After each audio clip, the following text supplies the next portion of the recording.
Hello guys, isang mapagpalang araw po sa ating lahat. So ayan, na-update po tayo sa mga tuta ni Blackie. So binigyan po natin ng pagkain guys. So babalikan natin kasi wala po tayong dalang cellphone. So nandun po sila sa puno ng saging kasi maganda po doon, malamig. Wala na sila guys doon sa gubatan. So nandito sila ngayon dito sa may puno ng saging kasi medyo malamig dito. At saka malapit na guys sa gate. Ayan po, at pupunta sila sa gabi sa gate kasama si Blackie. So pupuntahan natin guys, bibidyohan natin. Tumatakbo kasi guys yung iba. Medyo mailap pa. Pero si John Lloyd at saka si Boknoy at saka si Chinchin. Si Chinchin guys yung nagbigay. Maraming salamat po sa nagbigay ng pangalan Chinchin. Tsaka si Snow. May si Snow na nagbigay ng pangalan po. Babae. Pwede ba yung babae Snow ang pangalan? So videohan natin guys kung nandyan pa sila. Sana nandyan pa kumakain. I-video natin guys. Yung iba kasi tumatakbo. Yung guys sa puno ng saging. So yan guys, kung nakikita nyo, hindi lang ako magpapakita kasi tumatakbo yung iba. Yan si Boknoy, si Chinchin, nakawala, nakalpas kasi si Chinchin, si John Lloyd, ayan pumitali, pero hindi na sa mailap. Si Chinchin ay medyo mailap pa. Si Snow yung payat, maliit. Saka dalawang itim, wala pa pang pangalan yan. Yung dalawang itim, yung kamukha ni Blackie, yung batik-batik, walang pangalan. So sa gusto mo magbigay ng pangalan, Boknoy! Boknoy! So guys, si Boknoy sumasagot. Boknoy! So tumakbo na guys yung iba. Boknoy, John Lloyd! So ayun si Chinchin, lumalabas ang ulo. Nandiyan sila guys sa puno ng saging kasi maraming damo dyan. Yung ano ng saging, pinaglagay ko yung dahon ng saging, taginit naman. So safe naman sila dyan guys, maganda ang bahay nila. Hindi sila mainit pag tanghali. So andyan po yung kainan, may tubig. Yan. Kumakahal si Boknoy, baby, Boknoy. Boknoy. Alam guys ni Boknoy yung pangalan niya. John Lloyd.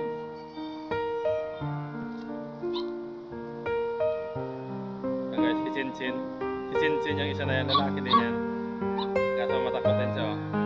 Siya yung kamukha ni Blackie, batik-batik. Boy, kumakahol na. Wala pang pangalan guys, yung si Snow pala yung kumakahol guys. Yung maliit. Si Snow. Yung nakatingin. Yung batik-batik na yan, babae yan. So yan. Yan, tumitingin sila sa akin guys. Hawa, nakahol nyo ako ah. So yung guys, update po tayo sa mga tuta ni Blackie. Boknoy, baby Boknoy. Yung guys, sumasagot si Boknoy. Buntot na gumagalaw. John Lloyd. John Lloyd. Baby John Lloyd. Chinchin. John Lloyd. Nakain-kain John Lloyd. So guys, kumakain sila. Hindi lang natin masyadong anoin kasi medyo mailap itong mga batik-batik at saka yung si Snow mailap na rin. Nagtago doon sa may puno ng saging, andun siya. Maganda guys ang pisto nila kasi hindi sila maano ng init kasi yung dahon ng saging ay napakalamig. Kaya mas pinili nila guys kasi kumpara doon sa So yan pa, may tanim tayong kalabasa, nagtapas tayo dyan. Yes, pinili nila guys kaysa doon sila sa puno ng sampalok nakatira nung nakaraan. Doon ko sila pinuntahan. Doon din si John Lloyd nakatali. Doon pala sa may gitna. Andun. Kung di ko napuntahan si John Lloyd doon, baka namatay na si John Lloyd guys. Buti umiyak siya. Narinig natin nung hinanap ko siya. So magaling naman itong mga aso ngayon dito, mga tota, kasi nandito na sila sa gate, malapit sa gate. Ayan. Yan. Tumitingin na si John Lloyd kasi si John Lloyd maamo na yan guys. Pag tinatawag ko yan, lumalapit sila sa akin. Si Boknoy. Si Boknoy pinapaliguan ko, saka si John Lloyd, saka si Florentina. Si Florentina spoiled. Ayaw matulog, gusto magpahawak sa akin guys. Nakahiga doon sa hita ko. Nilalagay ko pa ng kumot. Nilalamig kasi may electric pa na ako sa guardhouse. So yan. Sana guys mapaamo natin itong iba. Kailangan ko pa itong hulihin siguro to guys, or pabayaan ko na muna. Dito ko na lalagyan ng pagkain. Kasi parang mailap sila pag hinahabol kasi malakas na to guys, mabilis na tumakbo to pag hinahabol ko sila. So papaamuhin ko sila niyan. Lumalapit naman sila sa gate kasi sumasama sila sa mga kapatid nila. Pero mas maganda siguro guys yung hulihin ko ito, tapos satalian ko muna mga 1 linggo para mapaamo natin, tapos saka natin alpasan ulit kagaya ni Boknoy saka si John Lloyd. John Lloyd! John Lloyd! John Lloyd! Buknoy! Ano ginagawa mo dyan, Buknoy? Mas pinili guys ni Buknoy dito tumira kasama mga kapatid niya. Pero si Florentina guys, medyo may sariling mundo. Ayaw niyang parang si Blacky ang ugali. Ayaw niyang makisama sa mga kapatid. Nag-aaway sila, inaaway, pero matapang yan si John Lloyd. Siya ang matapang sa kanila kasi malaki siyang tuta na lalaki. Si John Lloyd, malaki siya. Tama-tama lang guys ang kanyang pangalan, John Lloyd. Malaki talaga siya. Nakatingin-tingin. So yun guys, maraming salamat po sa inyong lahat na inyong suporta dyan. Maraming salamat na pala kay Mama Liana. At saka siyempre maraming salamat na pala sa nagbigay din ng GCash. Kahit maliit lang pong halaga ay maiipon po natin yan. So may pagkain pa tayo kasi next day po tayo bibili ng yung pinapa-order ni Ma'am na manok para sa mga tota. Siyempre kasama na yung bigas natin doon.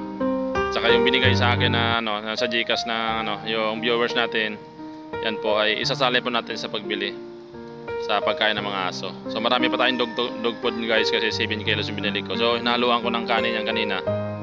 Naluan natin ng kanin yan. So kaya tuwang-tuwa sila. So guys, anim sila guys, anim oh. Tumpukan na sila. Sige, kumain kayo marami. Ayun. Laki na ng tiyan ni laki na ng tiyan ni Buknoy tsaka ni John Lloyd. Masiba talaga guys si John Lloyd. Tapos ito kumukha ni Blacky. Yan guys yung patik-patik. Sino po gusto magbigay ng pangalan dyan, i-comment nyo lang guys sa video. Mag-comment po kayo kaya babasahin natin. Tapos pag magre-react po ako, mag-heart ako, magre-reply naman ako yan pag pag mga talaga guys yung comment nyo, magre-reply po ako. Buknoy! Bibi Buknoy! Yung guys lumalapit si Buknoy. Halika Bibi! Buknoy! Come Bibi boy! Bibi boy come! Buknoy my boy! Buknoy! Come Bibi! Buknoy! Dali! Bilisan mo na! Bilisan! Ang Buknoy kong bait-bait. Oh boy. Sige na, dali. Uwi na ako. Dali. Bilis na. Bilis, my boy. Bilis. Aba, gusto na makipaglaro. Come, my boy. Come, my boy. Ang aking Buknoy na mabait na pugi. Ang pugi-pugi naman ng Buknoy. Ang bait-bait naman ng Buknoy. Ang ganda-ganda naman ng paa, may medyas guys. Ang ganda ng kulay ni Buknoy, may medyas. Ito yung buntot niya guys. Tapos yung dito niya banda sa mayroon din siyang dito. May kulay puti din dito sa bato. Tingnan niyo guys ang itsura ni Buknoy. Paa mo. Ang pinakamabait yung dugi. Ang pinakamabait yung dugi. Si Buknoy. Very good naman ang Buknoy. Very good. Ang Buknoy kong bait-bait. Ang bait-bait naman Buknoy no. Abo. Dali. May pawak nga ng putotoy Buknoy. Abo, liit-liit ng putotoy. Liit-liit. Buknoy, bait-bait. Busog-busog na Buknoy. Buknoy. Ang bait talaga guys ni Buknoy. Dali, punta ka na sa mga kapatid mo. Dali. Doon, punta ka na doon. Punta mo na yung mga kapatid mo. Mabilis tumakbo. Yan, mahihayin si Chinchin. Chinchin. Si Snow. Snow, ang mahihayin ka talaga. Yung guys may tali na sa liig. Si yan. Yung katabi ni John Lloyd. Si Chinchin. Yung nagbigay po ng pangalan yung viewers mo natin si Chinchin. Tapos nagbigay din ng pangalan ay si Snow. Yan. Yung dalawang itim po, wala pong pangalan yan guys. Bahala na kayo dyan magbigay ng pangalan. So dyan. Isang babae at isang lalaki yan. Yung may batik-batik na nakatingin sa atin, yung malaki, mataas yung tainga niya, mga tumatayo. Yan po ay babae yan, malaki po yan. Tapos yung isa lalaki po yan, yung kamukha ni yung kamukha ni Buknoy. Sayang yan uminom ng tubig, kamukha ni Buknoy. Pero mas malaki lang yung kwintas niya, yung kulay puti sa liig, sa likod. Yan. So yan, tuwang-tuwa na sila guys, nakakain na sila na masarap ngayon. Siyempre, dahil po sa ating mga sponsor yan, maraming salamat po Mama Liana, ayan, kay Ma'am Gracia, kay Ma'am Cora, ayan, siyempre sa ating kaibigan kahit isa pang estudyante ay nagbigay pa rin siya ng para sa GCash, pang dagdag sa pagbili ng pagkain ng mga tuta. Ayan, maraming salamat po guys. Hanggang dito lang muna ang ating video. Huwag pong kalimutan na mag-subscribe, paki-like po at paki-share po guys ang ating video kasi hindi po tayo monetize. Ayan po ang aking ipanalangin niya yun. Sana ma-monetize po tayo. Ma-reach natin yung 4,000 watching hour kasi napakahirap po dito sa YouTube. Pag hindi pa tayo monetize, sayang lang po yung video natin. Pero tuloy-tuloy lang po tayo sa pag-upload, update dito sa mga tuta natin, sa mga aso. Sa mga dog lover dyan, sa animal lovers ay shoutout po sa inyong lahat. And wag po kayo mag-alala, update po tayo dito sa kay Blackie. As of now po ay ayos naman po siya. So yun nga, hinahabol sa ng kanyang mga anak kasi gusto pa rin dumidi. Pero hiniwalay na yun ni Blackie guys yung mga anak niya. Pero pag sa gabi, doon sa stage, tumatambay sila lahat. At minsan si Florentina lumalapit din doon. Kaya siyempre, dinidisiplina ni Blackie yung mga anak niya para ayaw na dumidi, kinakahol niya. Kaya yung mga anak ni Blackie ay lumalayo sa kanya. Pero wala naman pong problema yung guys. Si Blackie ay walang problema sa pagkain. At sawa naman sa pagkain doon sa gate. So yan guys, maraming salamat po sa inyong suporta dyan. God bless po sa ating lahat. Peace out po sa ating lahat. Bye bye po. Bye bye.